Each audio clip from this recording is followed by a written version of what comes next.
The phone rang at 3 in the morning, and Michael knew, before he even looked at the screen, that his entire life was about to shatter into pieces he could never put back together. He stared at his father's name glowing in the darkness of his London apartment, his hand trembling so violently that the phone nearly slipped from his grip. 10 years. 10 years of silence. 10 years of running from a voice he once knew better than his own heartbeat. And now, at 3 in the morning on a Tuesday in March, that voice was calling him back. Michael let it ring, once, twice, 3 times.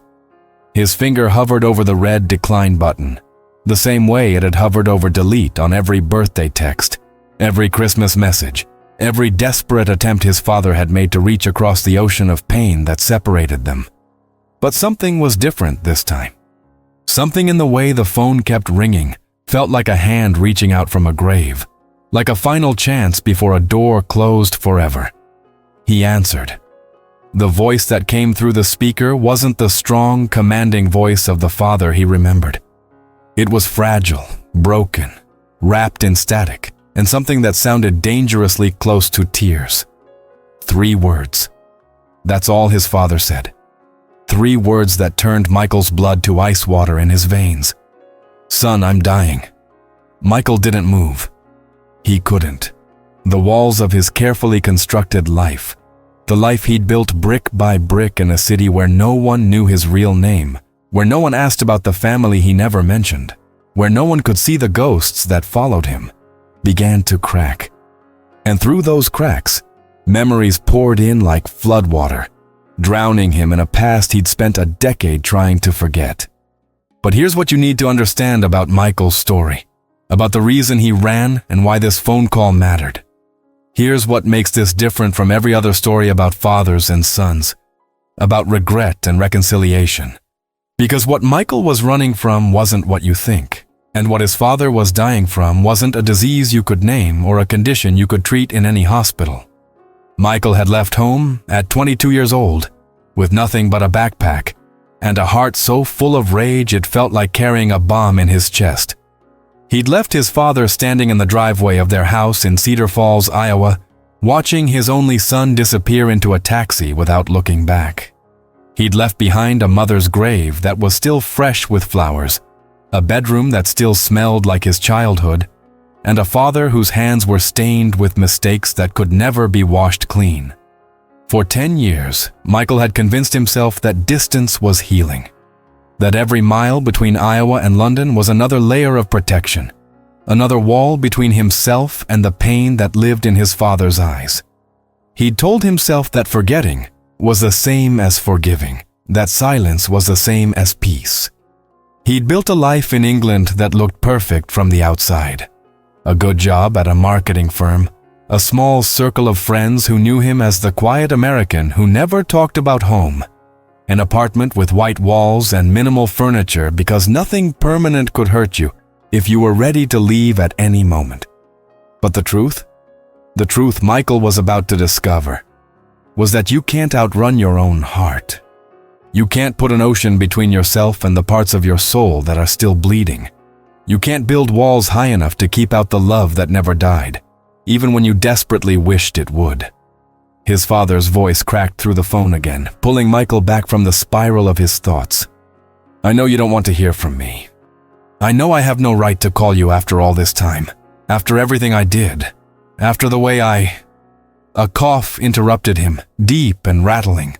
The kind of cough that speaks of months of deterioration, of a body giving up its fight. How long?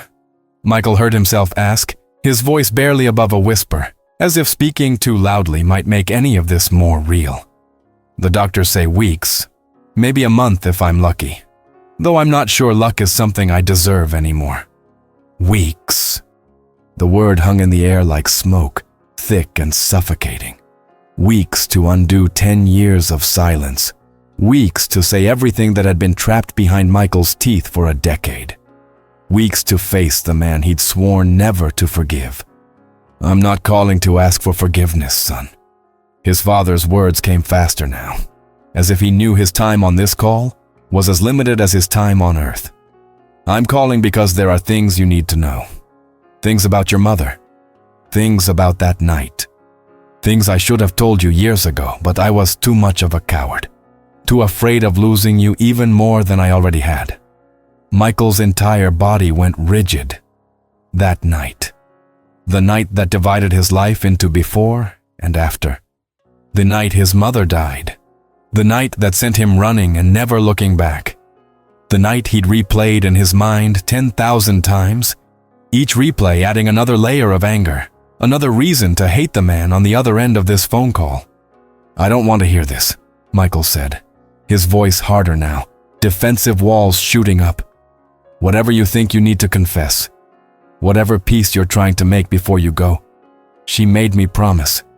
His father interrupted, and something in his voice stopped Michael cold. "Your mother, before she died, she made me promise that if anything ever happened to her, I would wait. I would wait until you were old enough to understand, old enough to hear the truth without it destroying you. But then she was gone, and you were so angry, and I thought maybe the promise didn't matter anymore. Maybe some truths are better left buried." The apartment felt smaller suddenly, the walls pressing in. Michael walked to the window, pressing his forehead against the cold glass, watching the empty London street below, lit by orange street lamps and the occasional passing car. Somewhere in Iowa, his father was dying. Somewhere in Iowa, the house where Michael grew up still stood, holding secrets that had waited 10 years to be spoken. "What truth?" Michael asked, though part of him didn't want to know. Part of him wanted to hang up right now and go back to sleep and pretend this call never happened. "Not over the phone, son, I need—" Another cough, longer this time, painful to hear even through thousands of miles of distance. "I need you to come home. I need to look you in the eye when I tell you. I need you to see that I'm not lying, that I'm not making excuses. I need you to know your mother the way she really was, not the version you've been carrying in your heart all these years." And there it was, the impossible request. Come home. Return to the place where every street corner held a memory, where every familiar face would ask questions Michael couldn't answer. Return to the father he'd learned to hate, to the grave he'd never visited, to the life he'd worked so hard to escape. But here's what kept Michael on that call. Here's what stopped him from hanging up and going back to his safe, quiet, emotionally sterile life in London. Here's the question that would haunt him for the rest of his days if he didn't get an answer. What if everything he believed about that night was wrong?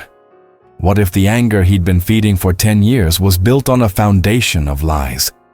What if his father, the man he'd spent a decade hating, was actually the victim in a story Michael had never fully understood? "I'll think about it," Michael finally said, the words tasting like betrayal in his mouth. Betrayal of the promise he'd made to himself. Never to go back, never to forgive, never to let his father's voice reach him again. "That's all I'm asking, son. Just think about it. But don't think too long. Time is something neither of us has much of anymore." The line went dead, and Michael stood there in the darkness of his apartment, the phone still pressed to his ear, listening to silence that felt heavier than any words. Somewhere a clock was ticking. Somewhere a plane was taking off. Somewhere between London and Iowa, between anger and forgiveness, between the past and whatever future was left, a decision was being made that would change everything Michael thought he knew about love, loss, and the father he'd spent 10 years learning to hate. What Michael didn't know, what he couldn't possibly know yet, was that getting on that plane would reveal secrets that would shatter his entire understanding of his family, his past, and the night his mother died. What he didn't know was that the man he'd been running from was actually running from something far worse. And what he definitely didn't know was that by the time he finally understood the truth, it would be almost too late to say the words that mattered most. But you'll want to stay with me for this, because what happens next isn't just about a son going home to see his dying father. This is about the moment when everything you think you know gets turned completely upside down. This is about discovering that sometimes the people we hate the most are the ones protecting us from truths we aren't ready to handle. So keep watching, because Michael's about to board a plane that will take him back to Cedar Falls, back to his father's house, and back to a night 10 years ago that will finally make sense in the most heartbreaking way possible. Michael didn't sleep that night. He sat at his kitchen table as dawn broke over London, staring at his laptop screen with a one-way ticket to Cedar Falls pulled up but not yet purchased. His finger kept hovering over the button. Click it, and his life would change. Don't click it, and his father would die alone, taking whatever secrets he carried to a grave that would sit next to his mother's for eternity. He thought about calling someone.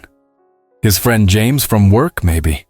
Or Sarah, who lived 2 floors down and sometimes brought him coffee when she noticed his lights on too late. But what would he even say? How do you explain to people who think they know you that everything about your life is a carefully constructed lie? How do you tell them that the reason you never go home for holidays, the reason you flinch when anyone asks about family, the reason you live like someone who might need to disappear at any moment, is because 10 years ago you walked away from your father and swore you'd never look back? The truth was that Michael had become very good at being alone. He'd perfected it, actually.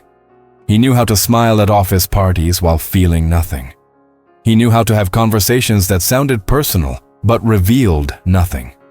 He knew how to date women for a few months and then let things fade away before they could ask the questions that mattered. He'd built an entire existence around the principle that if you don't let anyone in, no one can hurt you. If you don't love anyone, you can't lose them. But his mother's face kept appearing in his mind, the way she looked the last time he saw her alive. He'd been 19 years old, home from his first year of college for the summer. She'd been standing in the kitchen making breakfast, humming some old song he couldn't remember the name of now. The morning light had come through the window and caught her hair, and for just a moment she looked exactly like she did in the wedding photos from 25 years earlier. Young and happy and full of a hope that life hadn't beaten out of her yet. That was 3 years before she died. 3 years before the night that destroyed everything. 3 years before Michael would stand at her grave and refuse to look at his father, refuse to accept his condolences, refuse to acknowledge that they were both drowning in the same ocean of grief. Michael pushed back from the table and walked to the closet where he kept the single box of items he'd brought from Iowa. He hadn't opened it in years, hadn't dared to. But now, with his father's voice still echoing in his head and the weight of an impossible decision crushing down on him, he needed to remember why he left. He needed to remember why going back would be the worst mistake of his life. The box was smaller than he remembered, just a plain cardboard container shoved behind winter coats he rarely needed in London's mild climate. Inside were the only pieces of his old life he couldn't bring himself to throw away. His mother's favorite scarf that still smelled faintly of her perfume, a stack of letters she'd written him during his first year of college, his high school yearbook, and a single photograph that he both treasured and hated in equal measure. The photograph showed the 3 of them, Michael, his mother, and his father, standing on the shore of Lake Michigan during a family vacation when Michael was 16. They were smiling, all of them.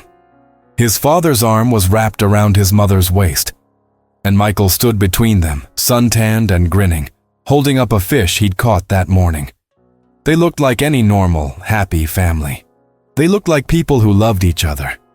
They looked like a lie. Because 2 years after that photo was taken, Michael would discover something that shattered the image forever. 2 years after that photo, he would learn what his father was really capable of. And 4 years after that photo, his mother would be dead, and his father would be the reason why. Or at least that's what Michael had believed for 10 years. That's what made sense. That's what explained the guilt in his father's eyes at the funeral.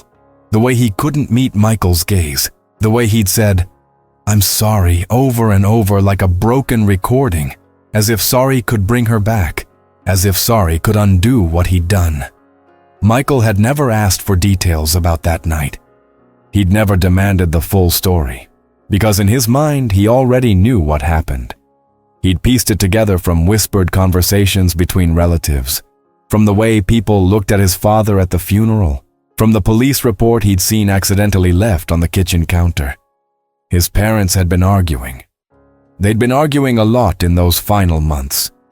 His mother had seemed tired, worn down, like she was carrying a weight that was slowly crushing her. And then one night, the argument had gotten worse. His father had been drinking. Things had escalated. And his mother.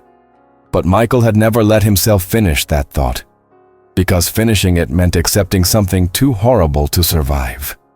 So instead, he'd packed a bag, bought a plane ticket, and decided that the Atlantic Ocean between himself and Iowa was exactly the amount of distance he needed to keep breathing. Now, holding that photograph in his hands, Michael realized something that made his stomach turn. He'd spent 10 years hating his father without ever actually asking him what happened. He'd spent a decade building a case in his mind, collecting evidence, acting as judge and jury and executioner, all without giving the accused a chance to defend himself. What if his father's phone call wasn't about seeking forgiveness for what Michael thought he'd done? What if it was about explaining what actually happened? The logical part of Michael's brain knew he should go. His father was dying. Whatever had happened, whatever truth was waiting for him in Cedar Falls, at least he'd know. At least he'd have closure. At least he wouldn't spend the rest of his life wondering what secrets died with his father. But the wounded part of him, the part that was still 22 years old and standing at his mother's grave, that part said going back was suicide. That part said some doors should stay closed. That part said the only way to survive is to keep running. Michael opened his laptop again. The one-way ticket was still on the screen, mocking him with its simplicity. Click here to destroy your peace. Click here to reopen wounds that took years to scab over. Click here to face the man you've successfully avoided thinking about by staying so busy, so distracted, so carefully numb that you've forgotten how to feel anything real. His phone buzzed, a text message from a number he didn't recognize. But somehow, he knew who it was before he even opened it. The message was short, just a handful of words, but they hit Michael like a physical blow. Your mother loved you more than you'll ever know. Let me tell you how much. Please, Dad. Michael's hands started shaking. His mother loved him. Of course she did. He knew that. He'd never doubted that. But the way his father phrased it, let me tell you how much, suggested there was a story behind those words. A story Michael didn't know. A story that had been kept from him. Another text came through, this one longer. I know you think I'm a monster. I know you think I killed her. I know you've spent 10 years hating me and you have every right. But son, the truth is so much more complicated than you realize. The truth is that your mother made a choice. And I've been living with that choice, protecting her memory, protecting you, for a decade. I'm done protecting. I'm done carrying this alone. Come home and I'll tell you everything. Michael read the message 5 times, then 10. Each time different words jumped out at him.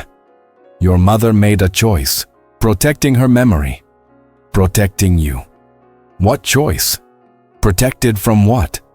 What truth could possibly be more complicated than what Michael had believed all these years? He thought about calling his father back, demanding answers right now over the phone. But he remembered what his father had said. I need to look you in the eye when I tell you. Whatever this truth was, it required presence. It required Michael to be in the same room, breathing the same air, seeing his father's face as the words came out. Against every instinct screaming at him to close the laptop and forget this ever happened, Michael clicked the button. One-way ticket to Cedar Falls, departing tomorrow morning. The confirmation email appeared in his inbox with a cheerful chime that felt obscene given what it represented. He just bought passage back to his past. He just agreed to stand in the ruins of his childhood and let his father rebuild or destroy everything he thought he knew. Michael looked at the photograph again, at the 3 smiling faces frozen in a moment, before everything fell apart. What secrets were hidden behind those smiles? What was his mother thinking in that moment? What was his father already carrying? And what was Michael, 16 and innocent and unaware, about to lose? The flight was in 12 hours. 12 hours to decide if he was making the bravest decision of his life or the most foolish. 12 hours to prepare for a conversation that could either heal him or break him completely. 12 hours until Michael would board a plane heading west, toward home, toward his father, toward a truth that had been waiting 10 years to be spoken. But even as he started packing, even as he sent an email to work requesting emergency family leave, even as he stood in his bathroom staring at his reflection and seeing his father's eyes looking back at him, Michael couldn't shake the feeling that he was walking into something dangerous.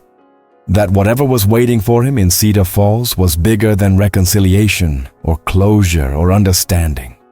That his father's dying confession was going to change not just how he saw his parents, but how he saw himself. And the worst part, the part that kept his heart racing as he tried and failed to rest before his flight, was that he had no idea if he was ready to become someone new. If he was ready to let go of the anger that had defined him for so long. If he was ready to grieve not just his mother, but the version of his father he'd turned into a villain. The flight from London to Chicago, then the connection to Cedar Rapids, then the hour-long drive to Cedar Falls in a rental car that smelled like artificial pine. All of it passed in a blur that felt both endless and far too quick. Michael kept his mind carefully blank during the journey, focusing on the mechanics of travel rather than the destination. Gate numbers, baggage claim, highway exits, anything to avoid thinking about what waited for him at the end of this road. But when he finally pulled onto Maple Street and saw his childhood home standing there exactly as he remembered it, the careful numbness he'd cultivated shattered completely. The house was smaller than it lived in his memory, the white paint more faded, the oak tree in the front yard taller and wider. The mailbox still had the dent from where Michael had backed into it learning to drive. The porch still had the swing where his mother used to sit on summer evenings. Everything was the same. Everything was different. Everything hurt. Michael sat in the parked car for 20 minutes, hands gripping the steering wheel, trying to remember how to breathe properly. His father was inside that house, behind that blue front door, probably watching from the window, waiting, wondering if his son would actually have the courage to walk through. Finally, Michael forced himself out of the car. Each step up the driveway felt like moving through concrete. Each breath felt like swallowing glass. And when he reached the front door, when his hand touched the doorknob and found it unlocked, he realized he was about to cross a threshold he could never uncross. Whatever happened in the next few hours would define the rest of his life. The door opened before he could turn the knob, and there, standing in the doorway, was his father. Michael wasn't prepared for what he saw. In his mind, his father had remained frozen at 52 years old, the age he'd been when Michael left. Still strong, still solid, still capable of inspiring fear. But the man standing before him now looked like someone had taken that father and hollowed him out. He'd lost at least 40 pounds, his clothes hanging loose on a frame that seemed barely substantial enough to hold itself upright. His skin had a grayish tone that spoke of sickness and pain. His eyes, though, those were the same, sharp and sad and full of a grief that 10 years hadn't diminished. Michael. His father's voice cracked on the name, and Michael saw his hands trembling at his sides, as if he wanted to reach out but didn't dare. "You came. I didn't think you would. I'm here for answers." Michael kept his voice flat, emotionless, a protective shield against the wave of unexpected sympathy threatening to overtake him. Not for reconciliation, not for forgiveness, just answers. His father nodded slowly, stepping back to let Michael enter. "That's more than I deserve. Come in, son." The house smelled like his childhood, coffee and old books and something sweet his mother used to bake. Michael's chest tightened as he walked through the living room, seeing everything preserved like a museum. The same couch where they'd watched movies together. The same bookshelf full of his mother's novels. The same family photos on the mantle, including the one from Lake Michigan that Michael had in his box in London. But there were new things too. Medical equipment in the corner, an oxygen tank, a walker, prescription bottles lined up on the coffee table like soldiers. Evidence of his father's decay. Proof that this wasn't manipulation or performance. The man was actually dying. They sat across from each other, Michael on the couch and his father in the worn armchair that had always been his spot. The silence stretched between them, heavy with 10 years of unsaid words. Michael realized he didn't know how to start this conversation. Didn't know what question to ask first. Didn't know if he was ready for any answer his father might give. His father spoke first, his voice quiet but steady. I've rehearsed this conversation 1,000 times in my head. I've imagined every way it could go. But now that you're actually here, sitting in this room, I don't know where to begin. Try the truth. Michael's words came out harder than he intended. Try telling me what really happened the night Mom died. Try explaining why everyone at the funeral looked at you like you were guilty of something. Try making me understand why I should have stayed instead of spending 10 years on another continent trying to forget you exist. His father flinched, but he didn't look away. The truth is going to hurt you, Michael. It's going to change how you remember your mother. It's going to make you question everything you thought you knew about our family. That's why I never told you. That's why your mother made me promise to wait. I'm not a child anymore. Michael leaned forward, anger rising in his chest like bile. I don't need protection. I need honesty. You were drowning in grief. His father's voice rose slightly, emotion breaking through. You were 22 years old and you just lost your mother, and you looked at me like I was a murderer. How was I supposed to tell you the truth then? How was I supposed to add more pain to what you were already carrying? So you let me believe you killed her instead? Michael's hands clenched into fists. You let me spend 10 years thinking my father was responsible for my mother's death? That was your solution? Your mother didn't die because of me, Michael. His father's words fell like stones into still water. She died because of herself. She chose to die. And she made me swear never to tell you that. The room tilted. Michael felt like the floor had opened beneath him, and he was falling through space. What are you talking about? His father stood up slowly, moving to the bookshelf where he pulled out a small wooden box Michael had never seen before. He opened it with shaking hands and removed a letter.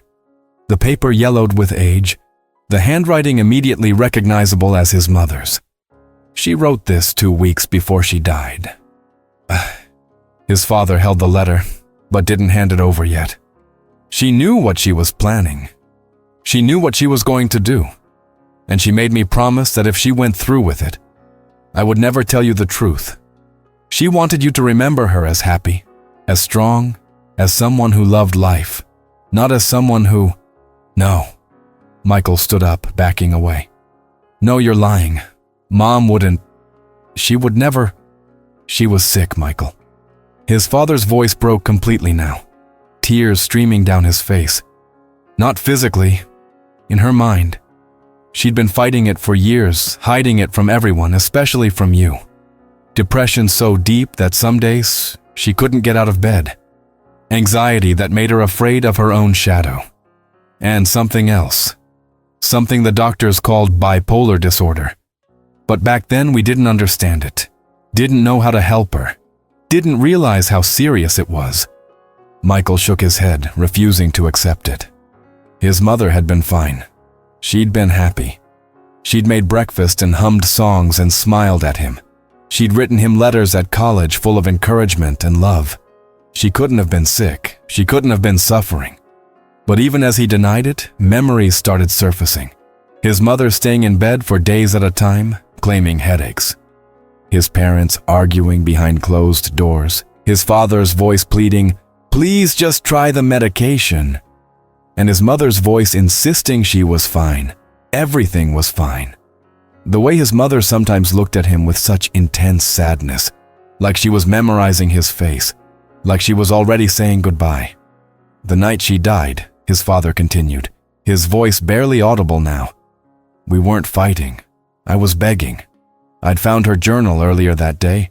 I'd read what she was planning. I'd seen the goodbye letters she'd written. I spent hours trying to convince her to stay, to fight, to give the treatment more time. But she'd made up her mind. She said she was tired. She said she'd been fighting too long. She said the only peace she could find was in letting go. Michael couldn't breathe. The walls were closing in. This couldn't be real. This couldn't be how his mother's story ended. I called for help. His father was sobbing openly now. I tried to stop her, but she'd planned it carefully. By the time the ambulance arrived, it was too late. And then, at the hospital, when they asked me what happened, she'd made me promise. She'd made me swear on our wedding vows that I wouldn't tell anyone the truth, that I'd let people think whatever they wanted, that I'd protect her memory and protect you from knowing she chose to leave. The letter was in Michael's hands now, though he didn't remember his father giving it to him. His mother's handwriting swam before his eyes. My dearest Michael, the letter began. If you're reading this, then I'm gone and your father has broken his promise to me. I made him swear never to show you this, but maybe enough time has passed that you're ready to understand. I love you more than words can express.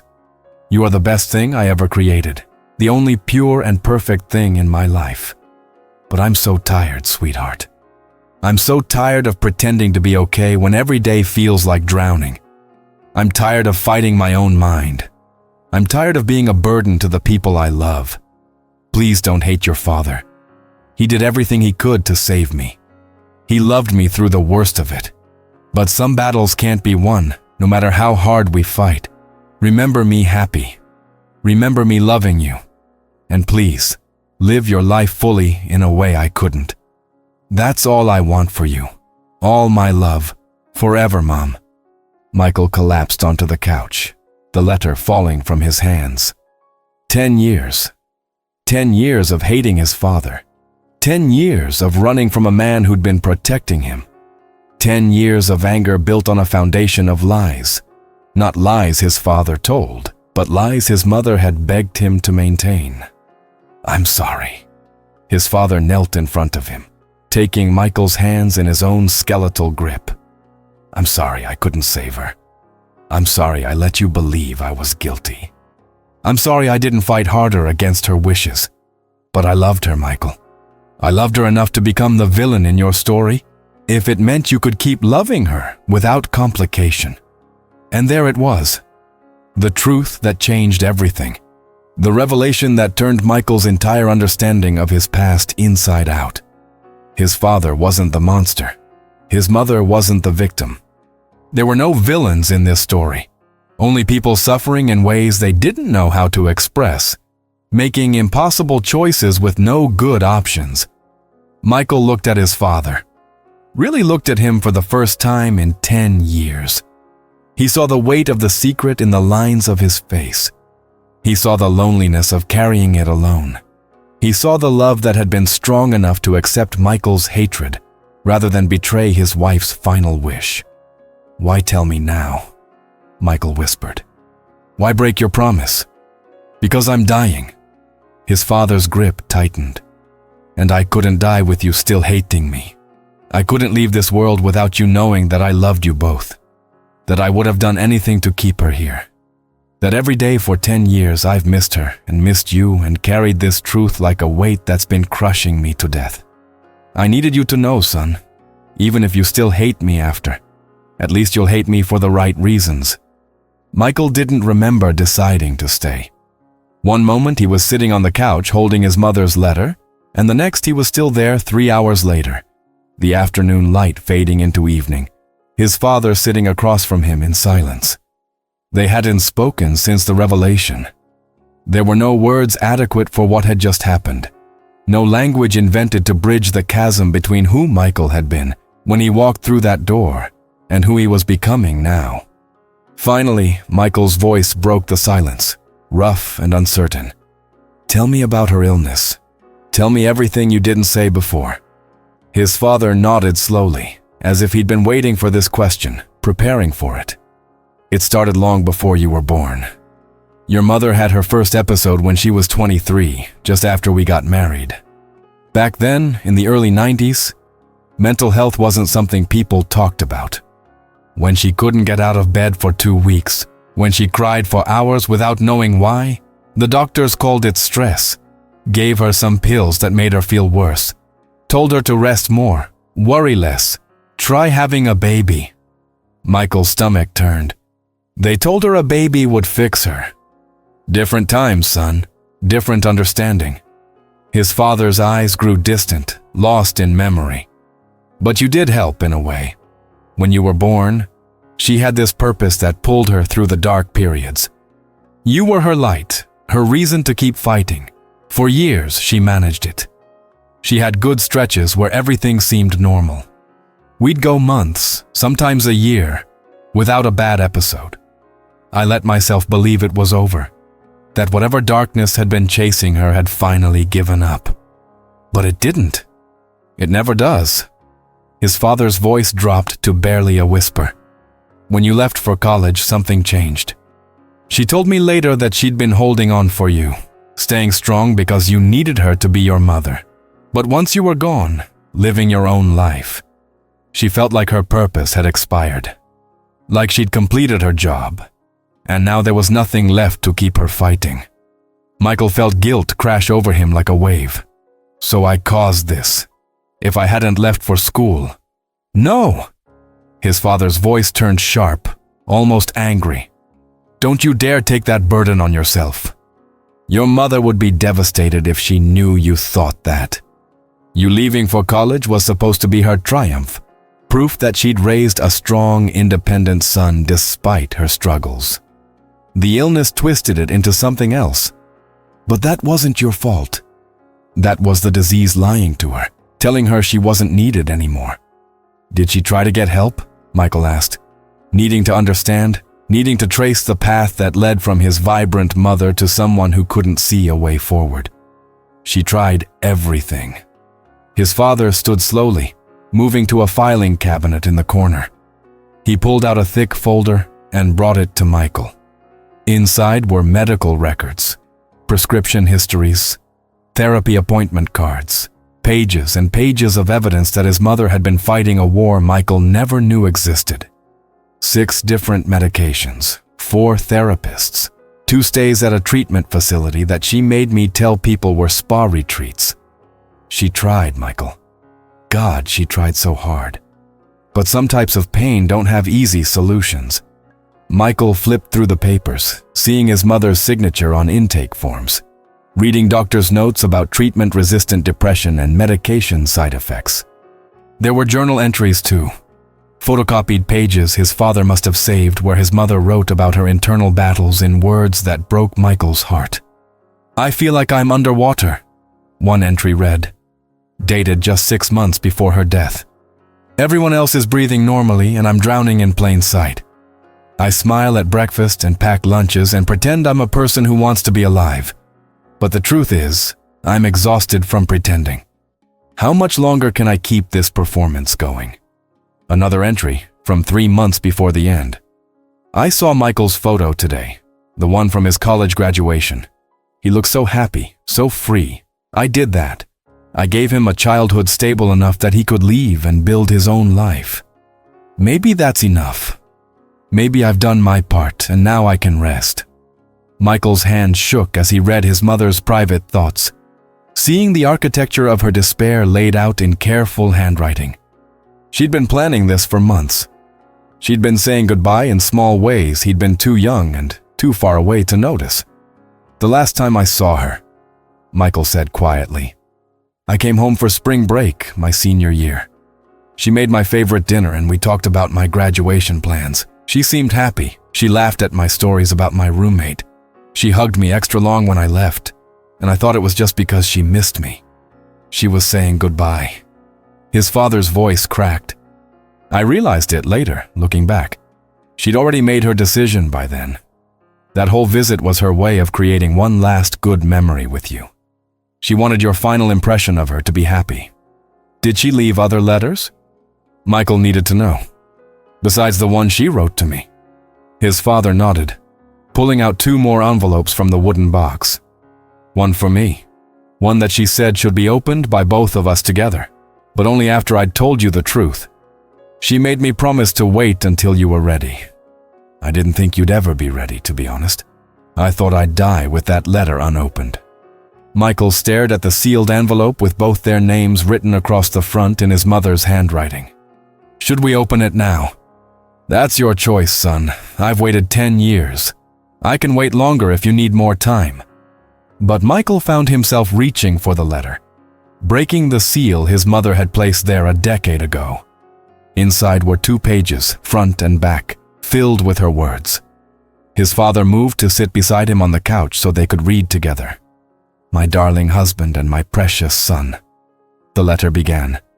If you're reading this together, then you've both survived the worst of it. You've survived my death and the grief that followed, and the terrible promise I forced on you, David.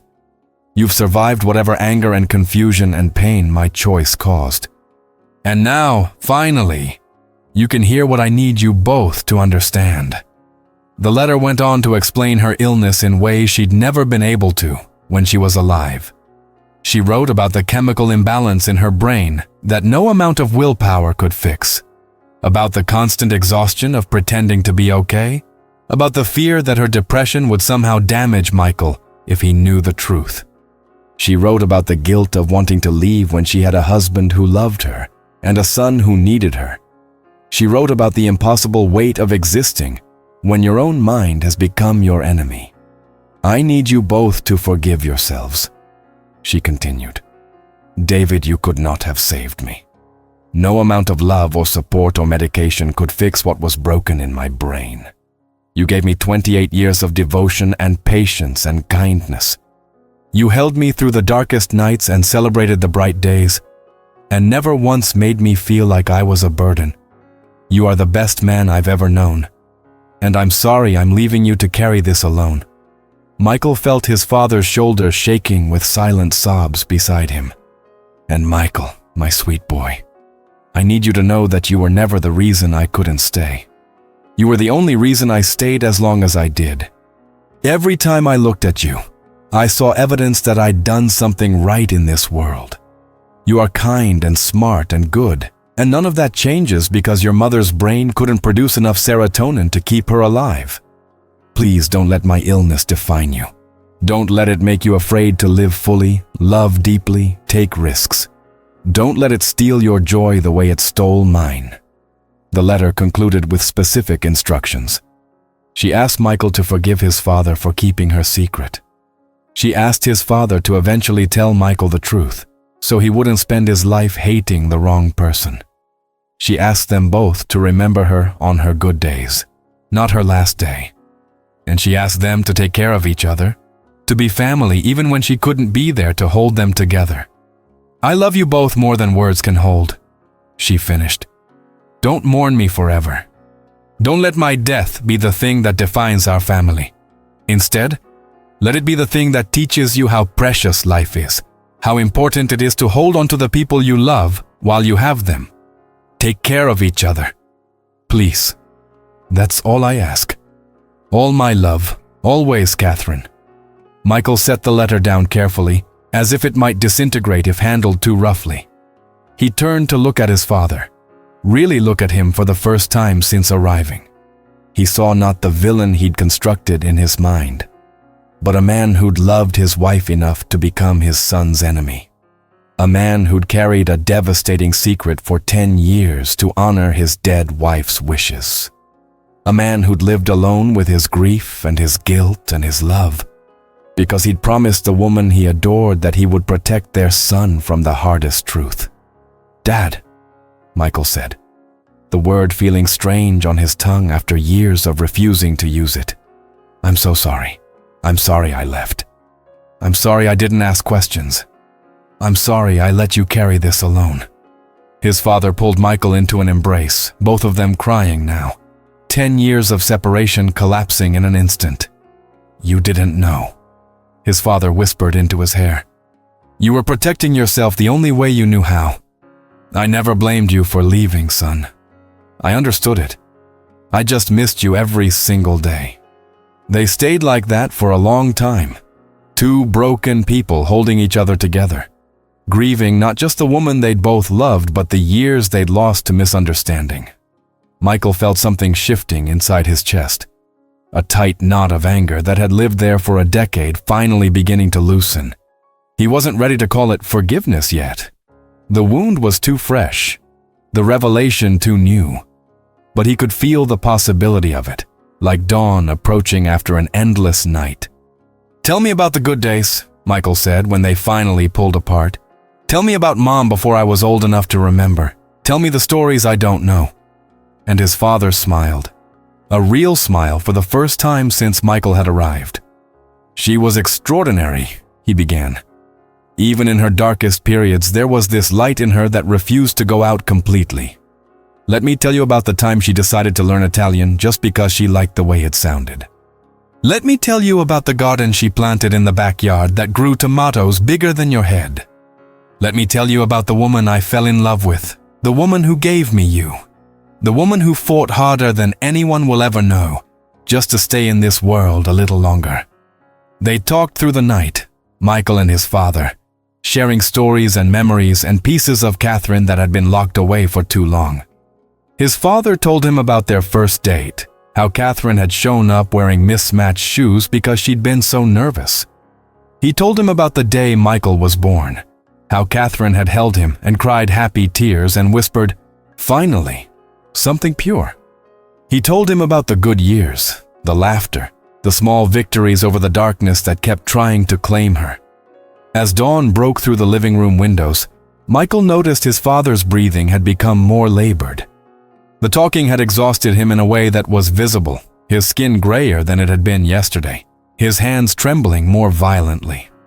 "You should rest," Michael said, guilt creeping in. "I shouldn't have kept you up all night. I wouldn't trade this night for anything." His father smiled weakly. "I've been alone with these stories for 10 years. Getting to share them with you, getting to see you here in this house again, it's worth any amount of pain." Michael helped his father to his bedroom, noticing how light he felt, how fragile.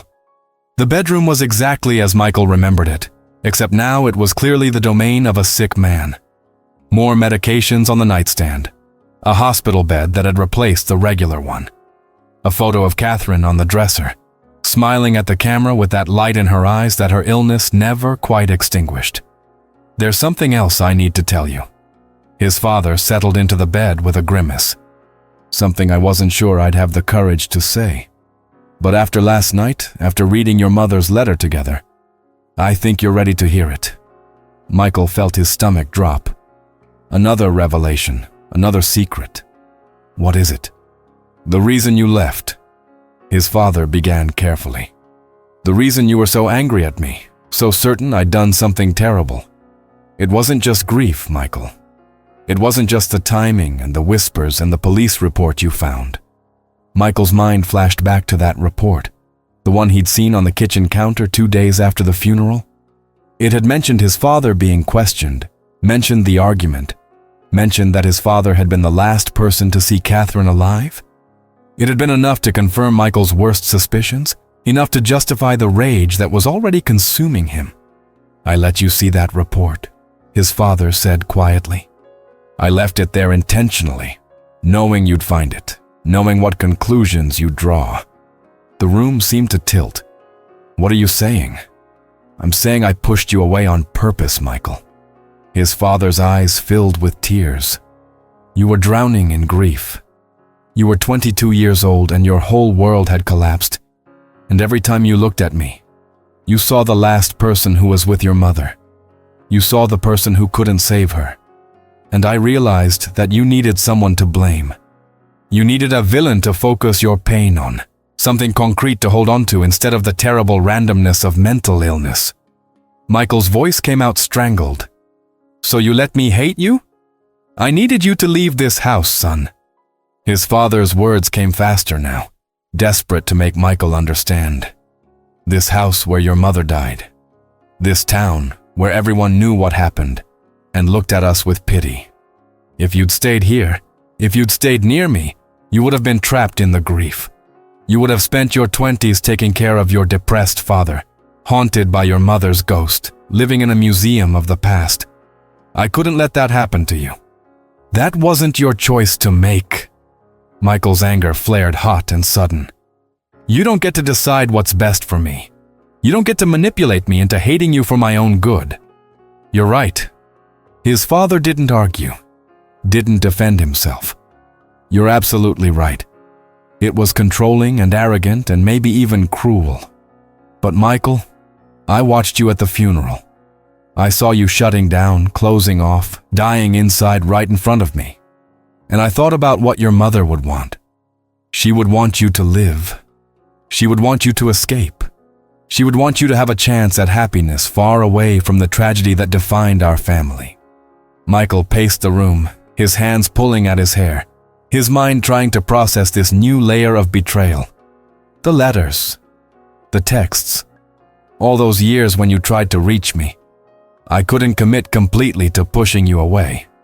His father admitted. "I told myself I was doing it for you, but every birthday, every Christmas I broke.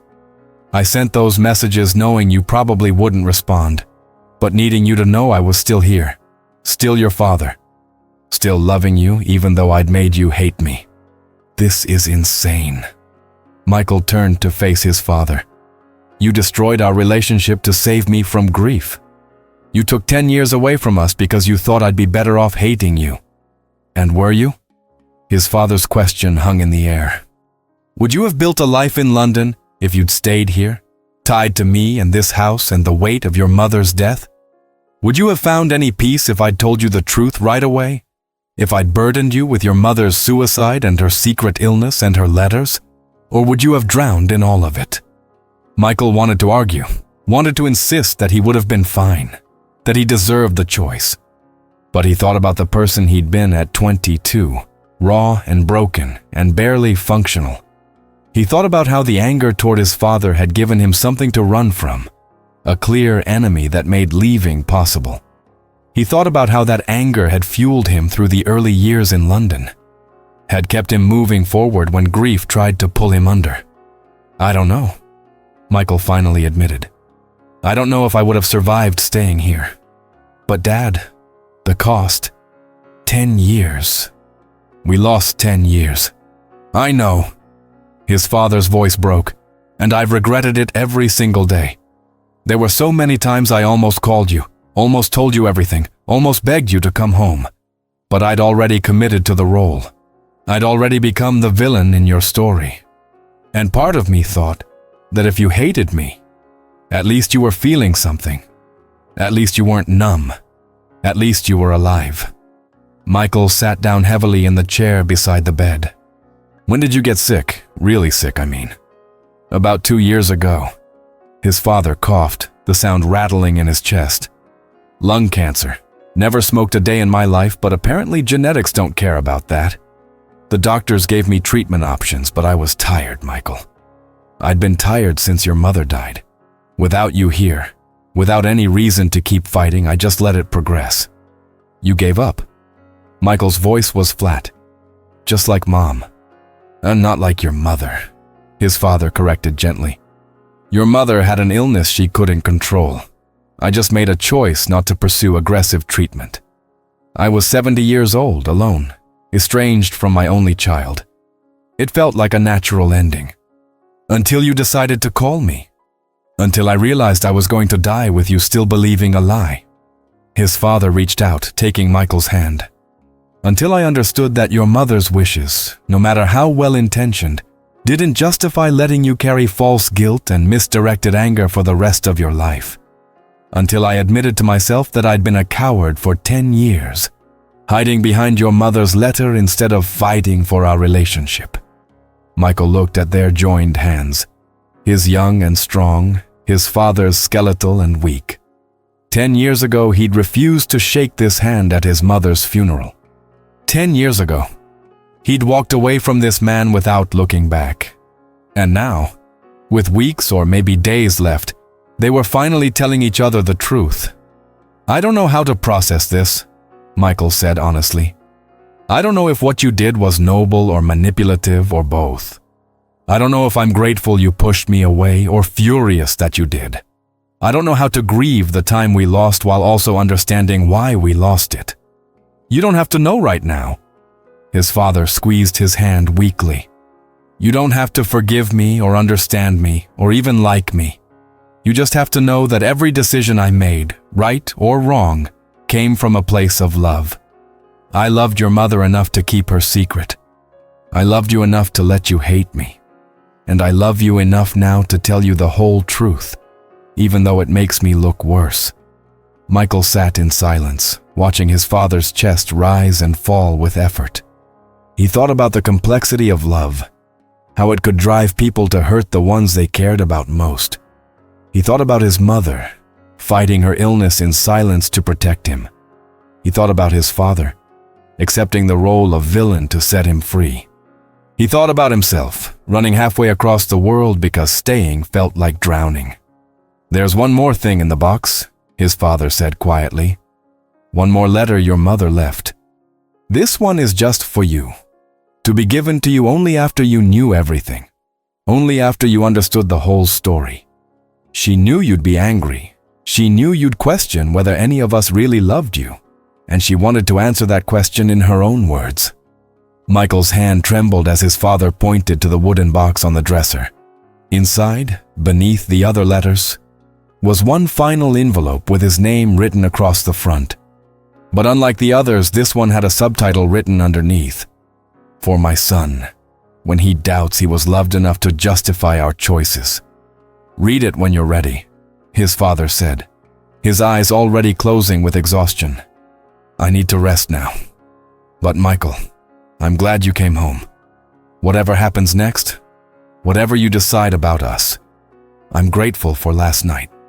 I'm grateful I got to tell you about your mother. I'm grateful you know the truth." Michael sat holding the final letter, watching his father drift into sleep, and realized that the story he'd been living for 10 years, the story of the good son escaping the bad father, had never been true. The real story was messier, more complicated, full of people making impossible choices with incomplete information and enormous love. And now, with this last letter waiting to be read, he was about to discover what his mother had wanted him to know all along, about the nature of sacrifice, the weight of love, and the price families pay to protect each other from unbearable truths. Michael didn't open the letter immediately. He sat in the chair beside his father's bed for hours, watching him sleep, listening to the labored breathing that spoke of time running out. The envelope felt heavy in his hands, weighted with his mother's final words, her last chance to explain the unexplainable. When afternoon light began filtering through the curtains, Michael finally broke the seal.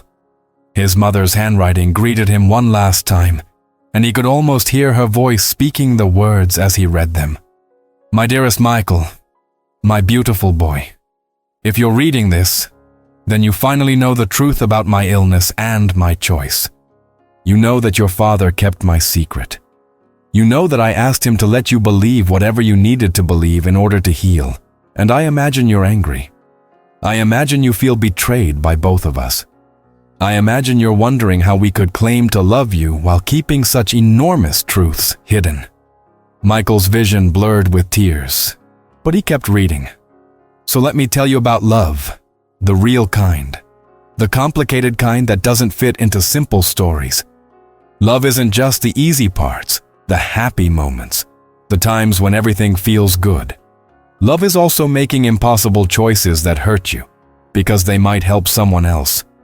Love is carrying unbearable weight so someone you cherish doesn't have to. Love is knowing when to speak and when to stay silent, even when the silence costs you everything. I loved you from the moment I knew you existed inside me. You were the light that broke through my darkness, the reason I fought as hard as I did. for as long as I could. Every morning I woke up and chose to stay alive was a morning I chose you. Every pill I took, every therapy session I attended, every moment I pushed through the crushing weight of depression, all of it was because you existed, and you needed a mother. But here's what you need to understand about mental illness, sweetheart. It's not a choice. It's not weakness. It's not something you can overcome with positive thinking or willpower or love. It's a disease, as real as cancer or diabetes. And sometimes the disease wins no matter how hard you fight. I fought for 28 years, Michael. I fought through your childhood and your teenage years and your first years of independence. I gave you everything I had until there was nothing left to give. When I made the choice to let go, it wasn't because you weren't enough. It wasn't because your father wasn't enough. It wasn't because life didn't have beautiful moments worth living for. It was because my brain, the organ that processes reality and emotion and hope, was broken beyond my ability to repair. And I was so tired, Michael. I was so tired of fighting a battle I couldn't win, of pretending to be whole when I was shattered, of knowing that each day I continued was a day closer to completely falling apart in ways that might damage you permanently. I chose to leave while you could still remember me as your mother, not as a broken person who needed constant care. I chose to leave while you were building your own life, not dependent on me for your happiness. I chose to leave before my illness became something that defined our entire family, that trapped you in the role of caretaker, that stole your youth the way it stole my peace. Was it the right choice? I don't know. Maybe there's no such thing as a right choice in situations like this. Maybe there are only choices we make with the information we have and the strength we possess in that moment. All I know is that I loved you enough to set you free from the weight of saving me. I loved you enough to become a memory instead of a burden. I loved you enough to ask your father to protect you from the worst of the truth, even though I knew it would cost him your relationship. Your father is a good man, Michael. Better than I deserved. He held me through countless dark nights. He never once made me feel like my illness was an inconvenience or a failure. He loved me at my worst and celebrated me at my best. And when I told him what I needed to do, he fought me with everything he had. He begged me to stay. He offered to do anything, change anything, sacrifice anything. But when he realized I'd made my decision, he honored it. And when I asked him to carry the secret, to protect you from knowing the full truth, he agreed because he loved both of us more than he loved himself. If you're angry at him for pushing you away, for letting you hate him, for taking years from your relationship, I understand. But know that he did it because I asked him to protect you. I asked him to make sure you built a life outside of our tragedy. I asked him to give you permission to leave, even if that meant becoming the villain in your story. Everything he did out of love for you and loyalty to me. Now I need you to do something for me, Michael. I need you to forgive yourself. Forgive yourself for not noticing I was struggling. You were a child, and then you were a young man, and it was never your job to save me. Forgive yourself for leaving. You did exactly what you were supposed to do. You grew up and built your own life. Forgive yourself for hating your father. You were grieving and angry and looking for someone to blame, and he willingly became that target to set you free. And then, when you're ready, I need you to forgive us. Forgive me for leaving. Forgive your father for the choices he made in the aftermath. Forgive us both for being imperfect people who loved you enormously, but couldn't figure out how to do it perfectly. Finally, Michael, I need you to live. Really live. Don't let my illness make you afraid of joy or connection or vulnerability. Don't let my death convince you that loving people is too dangerous because you might lose them. Everyone loses everyone eventually. That's the price of being human. But the love we share while we're here, that's what makes the pain worth it. That's what gives meaning to our brief time on this planet. Find someone to love who loves you back. Build a family, whether that's children or friends or a community of people who see you and value you. Take risks, make mistakes, fail, and try again. Laugh until your stomach hurts. Cry when you need to. Feel everything deeply, because feeling nothing is not protection. It's just another kind of death. And please, take care of your father. He's going to outlive me by years, probably decades, and he's going to be alone with his grief and his guilt and the secret I've forced him to carry. He's going to need you, even if he pretends he doesn't. He's going to need you to forgive him, to see him, to remind him that he's more than the caretaker of a sick wife or the keeper of her secrets. He's your father, and he loves you with a depth that terrifies him. I'm sorry I won't be there to see the man you become. I'm sorry I won't meet your children if you have them, won't celebrate your successes, won't comfort you through your failures. I'm sorry for all the moments I'll miss, but I'm not sorry for the time we had. I'm not sorry I became your mother. You were the greatest gift of my life, Michael. You were proof that I was capable of creating something beautiful despite the darkness inside me. Remember me happy. Remember me loving you. And know that wherever I am now, I'm finally at peace. The war is over. The exhaustion has lifted. And I'm watching you live the full, beautiful life I always dreamed you'd have. All my love. Forever and always, Mom. Michael's shoulders shook with sobs as he finished reading, the letter falling into his lap. He cried for his mother's suffering, for the years she fought in silence, for the impossible choice she made. He cried for his father, who'd carried secrets and blame and loneliness for 10 years. And he cried for himself, for the time he'd lost, for the anger that had defined him, for the version of his family that existed only in his incomplete understanding. His father stirred in the bed, eyes opening slowly. When he saw Michael's face, he understood without asking. You read it? Yeah. Michael's voice was raw. I read it. She was remarkable, wasn't she? Even in her darkest moment, even when she was planning to leave, she was thinking about how to protect you, how to guide you, how to make sure you'd be okay without her. Michael moved from the chair to sit on the edge of the bed. Dad, I'm sorry. I'm sorry I left. I'm sorry I didn't ask questions. I'm sorry I wasted 10 years hating you when I should have been here. Don't apologize for surviving. His father's hand found Michael's. Your mother and I, we made our choices. We did what we thought was best with the information and strength we had. But those were our choices, not your burden to carry. How long do you have? Michael asked, afraid of the answer. The doctors said weeks, maybe less now.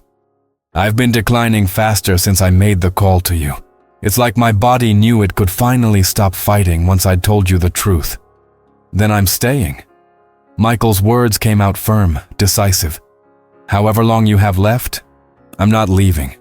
We're going to spend every day talking and remembering Mom and making up for lost time. We're going to be father and son again, properly this time, without secrets between us. His father's eyes filled with tears. You don't have to. I want to. Michael squeezed his hand. I need to. Not just for you, but for me. For Mom. For the family we were before everything fell apart. You kept her secret to protect me. You let me hate you to set me free. Now let me do this. Let me be here. Let me take care of you the way you took care of her. They stayed like that for a long moment. Two men who'd lost their way finding each other again in the shadow of death. Outside, the Iowa sun set over Cedar Falls, painting the sky in shades of orange and pink. Inside, in that quiet bedroom, a son and a father began the work of healing, of forgiveness, of making peace with the past so they could be present for whatever time remained. Michael stayed in Cedar Falls for 5 more weeks. 5 weeks of conversations and shared meals and comfortable silences. 5 weeks of visiting his mother's grave together and telling her about their reconciliation. 5 weeks of Michael finally grieving properly, not just for his mother, but for the years of anger and separation that had served their purpose, but were no longer needed. When his father died on a Tuesday morning in April, Michael was holding his hand. The last words his father spoke were, "Tell your mother I kept my promise. and Michael understood that he meant all of them. The promise to keep her secret, the promise to protect their son, the promise to love her even after she was gone. At the funeral, Michael stood before a small gathering of neighbors and old family friends and told the truth. He told them about his mother's illness, about her courage in fighting it, about her final choice and the love that motivated it.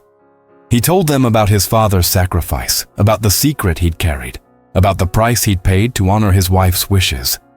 And he told them about forgiveness, about second chances, about how sometimes the people we think are villains are actually heroes in disguise. Now Michael splits his time between London and Cedar Falls.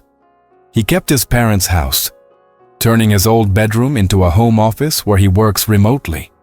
He visits his mother's grave regularly and tells her about his life.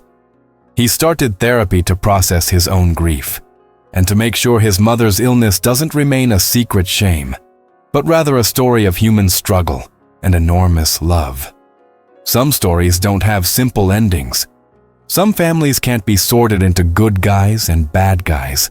Sometimes love looks like keeping secrets. Sometimes it looks like becoming the villain so someone else can be free.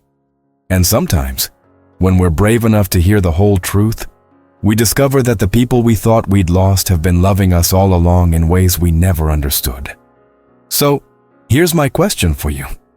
Have you ever discovered that someone you were angry at was actually protecting you? Have you ever had to forgive someone for choices they made out of love, even if those choices hurt? Have you ever realized too late that you misunderstood someone's intentions? Share your story in the comments below.